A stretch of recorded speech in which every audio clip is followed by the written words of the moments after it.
Cette petite fille se dépêchait d'aller à l'école. Soudain, elle réalisa que le vieil homme qui passait était en réalité son mari. Mais celui-ci ne la reconnut pas. Il la regarda d'un air perplexe et continua son chemin. Après l'école, la petite fille se rendit directement chez cet homme. Dès qu'elle franchit le seuil, de vieux souvenirs l'envahirent. Elle lui dit qu'elle était sa femme et la mère d'Élie. L'homme rit.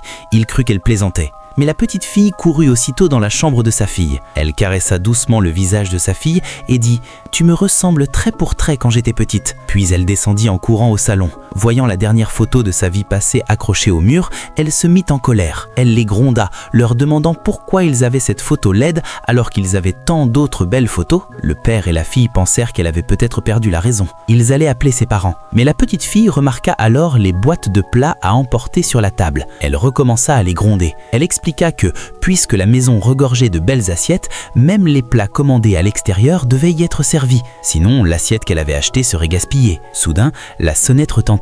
La fillette réalisa qu'il se faisait tard et dut partir. Avant de partir, elle dit qu'elle reviendrait le lendemain et s'en alla joyeusement, laissant le père et la fille sous le choc. Le lendemain, après l'école, la petite fille rentra directement chez elle. Mais cette fois, il n'y avait personne. Elle trouva alors facilement la clé de secours cachée sous le pot de fleurs et entra aussitôt. Une fois à l'intérieur, elle découvrit l'argent qu'elle avait dissimulé plus tôt. Elle ouvrit ensuite l'album photo et sourit en regardant les vieilles photos de famille. Mais en voyant une page blanche, elle comprit que sa fille et son mari n'avaient pas été heureux depuis 10 ans, depuis sa mort. C'est alors qu'elle décida de faire quelque chose pour eux. Plus tard, elle appela l'homme et lui demanda de venir à leur ancien lieu de rendez-vous. L'homme raccrocha avant qu'elle ait pu dire quoi que ce soit. Il ne prit pas la chose au sérieux et prit le bus pour rentrer chez lui. Il se souvenait d'avoir souvent été en retard pour retrouver sa femme.